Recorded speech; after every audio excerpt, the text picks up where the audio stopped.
Kylian vient de se présenter face à nous, vous l'avez croisé.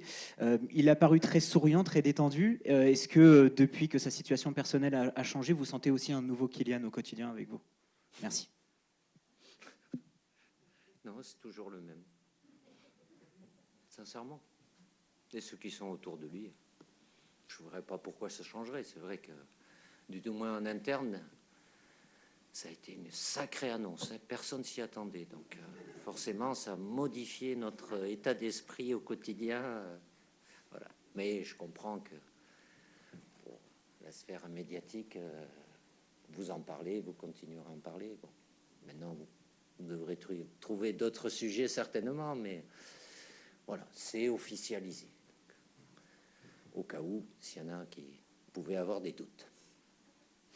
Bonjour, Didier Julien-Franc pour Radio France. Pourquoi c'est compliqué de trouver des adversaires à 10 jours du début d'un Euro et comment on s'adapte justement par rapport aux adversaires choisis, en l'occurrence le Luxembourg et le Canada? C'est pas ça. Oui, c'est difficile, mais ça fait depuis un moment que je vous dis ça. Comme ça fait un long moment, très long moment que je suis là, c'est devenu de plus en plus difficile entre ceux qui ne souhaitent pas, ceux qui veulent jouer chez eux, ceux qui veulent pas jouer contre nous. Je peux avoir aussi quelques équipes que je veux pas jouer pour certaines raisons. Donc après, on fait en sorte de voir qui est disponible et forcément c'est difficile. Donc on s'adapte pas. Je suis très content et je veux pas dire que on a le Luxembourg par défaut. Le dernier match qu'on a fait, il nous avait déjà suffisamment fait souffrir. C'est une équipe qui est en pleine progression. Donc voilà, chaque équipe, de par l'obligation d'avoir 2 matchs amicaux, fait en sorte de pouvoir avoir deux adversaires. Bonjour Didier, Dominique Sarrac, le Parisien. Les matchs amicaux précédents un tournoi international n'indiquent pas toujours ce qui va se passer par la suite. Pour vous, ils ont quelle fonction ces 2 matchs-là, Luxembourg? De répétition, ça donne pas de garantie. Après, on est là pour faire en sorte de répéter avec ces 2 matchs, celui de demain et celui de dimanche contre le Canada. Donc, par rapport à une première phase où on a fait une charge de travail importante, mais pas non plus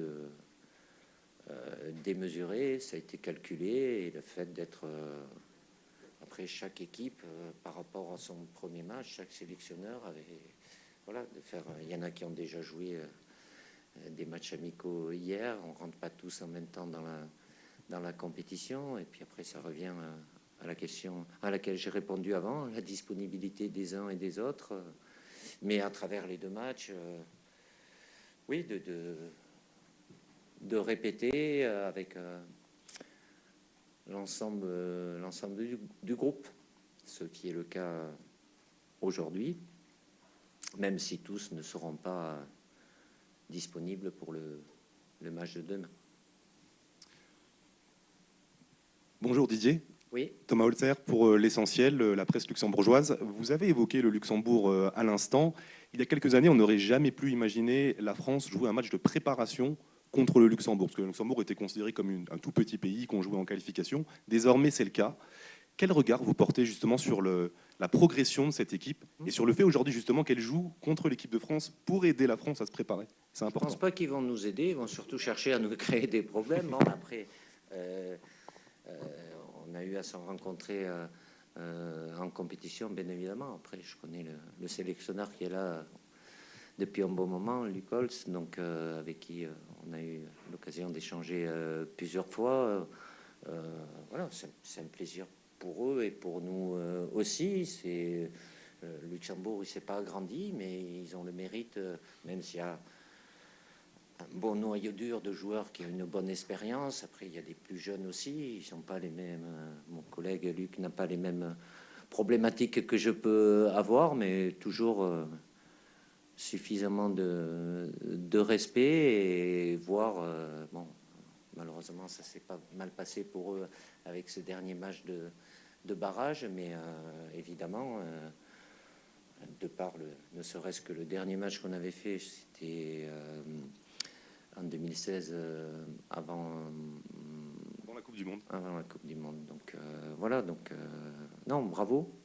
Ça prouve bien que même les petites nations qui peuvent être considérées petites sur le papier ou pas en termes de licenciés, donc arrivent à obtenir de très bons résultats. Donc ça veut dire qu'il y a beaucoup d'éducateurs, d'entraîneurs et les sélectionneurs qui font de l'excellent travail. Bonjour Didier, devant vous. Oui. Si, Julien Baville, les DNA. Sur les derniers rassemblements, la charnière centrale a pas mal bougé. Est-ce que vous avez aujourd'hui une idée précise de la charnière que vous voulez aligner à l'Euro, ou est-ce qu'il y a encore, peut-être pour ces 2 matchs amicaux, des choses à clarifier? Clarifier. Idée, oui. Après, tout dépendra du niveau des uns et des autres. À partir du moment où je ne suis pas là pour changer systématiquement, mais je ferai un premier choix et puis après, on verra comment ça se passe. Mais c'est valable un peu à plusieurs postes. Il n'y a pas quelque chose c'est jamais figé. Évidemment, demain, il y aura un 11, il y en aura un autre dimanche, puis il y aura le premier match le 17, et je peux être amené à modifier à certains postes. L'important pour moi et pour mon staff, c'est de concerner tout le monde par rapport à l'objectif collectif. Et ils sont là, et donc je peux compter sur tous les joueurs qui sont là. Bonjour, Nicolas Le Gardien de Sud-Ouest. Au-delà de l'aspect physique à l'instant T, qu'est-ce qui différencie techniquement N'Golo Kanté et Aurélien Tchouaméni en point de basse d'un milieu?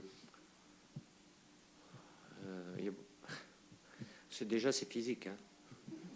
Hein, je vous apprends rien. Après, point de basse, pas forcément de point de basse, c'est des milieux de terrain.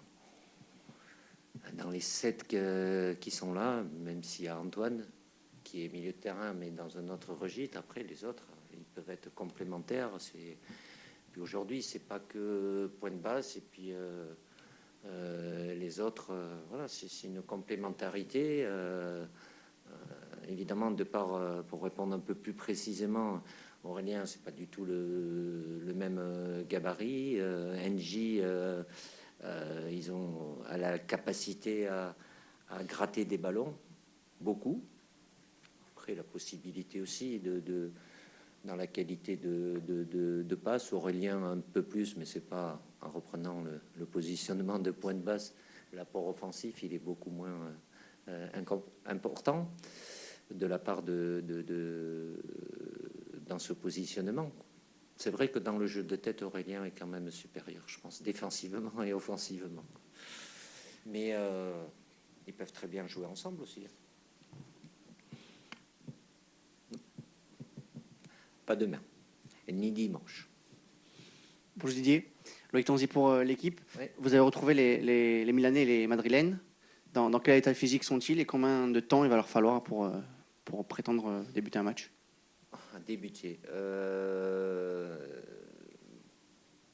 Mis à part Aurélien qui ne sera pas concerné par le match de demain et celui de dimanche non plus, parce qu'il y a une phase, même s'il va faire du travail, il en a déjà fait, spécifique, mais il y a quand même un délai de consolidation à respecter qui va être au-delà de ces 2 matchs.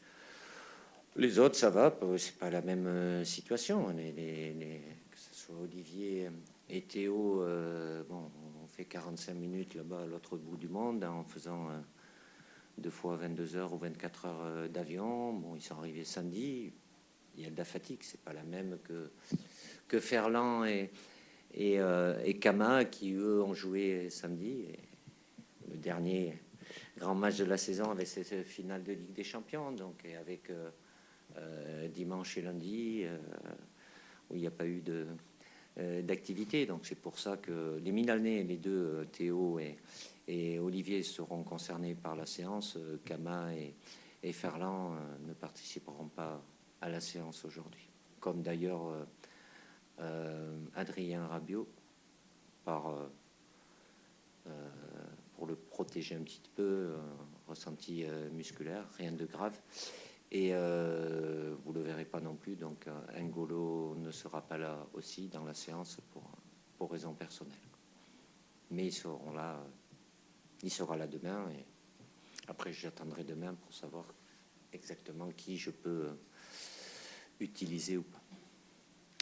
Bonjour Didier, Xavier Giraudon, Oui. Sport Plus Canal. Justement, par rapport à N'Golo Kanté, qu'est-ce qui change au milieu? Est-ce qu'il libère un peu des joueurs comme Rabiot et Griezmann? Et quel est votre regard sur ce qu'il a fait depuis qu'il est arrivé? Est-ce qu'il lève des doutes sur son état physique pour être un taulier des Bleus, par exemple? Pas libéré, il a un rôle de milieu de terrain où il est capable de jouer à plusieurs postes dans différents systèmes. C'est pareil, on parlait d'Aurélien, il a eu comme Kama d'ailleurs au Real Madrid, où ils ont des positionnements, un système qui peut être différent aussi. Ils ont cette capacité à pouvoir s'adapter, à être performants dans différents rôles. Lever des doutes. À partir du moment où je l'ai sélectionné, c'est pas moi. Si vous en avez, je sais pas si ça vous les a levés, mais ça ne fait que confirmer ce que j'avais pu voir en le suivant à chaque séance d'entraînement. Et c'est vrai, je fais confidence. Je ne vais pas aller jusqu'à là parce que je fais jamais de confidence. Même à l'entraînement, les joueurs ils préfèrent l'avoir dans leur équipe qu'en face, quoi. Bonjour Didier, Adrien Chantegolet du Parisien. Il y a une petite nouveauté aujourd'hui pour les Bleus. Vous avez pris le train après des années passées à avoir pris l'avion. Qu'est-ce que ça a changé pour vous? Comment s'est passé ce premier voyage? Très bien. Très bien. Ouais. Ouais, ça va. Non, mais...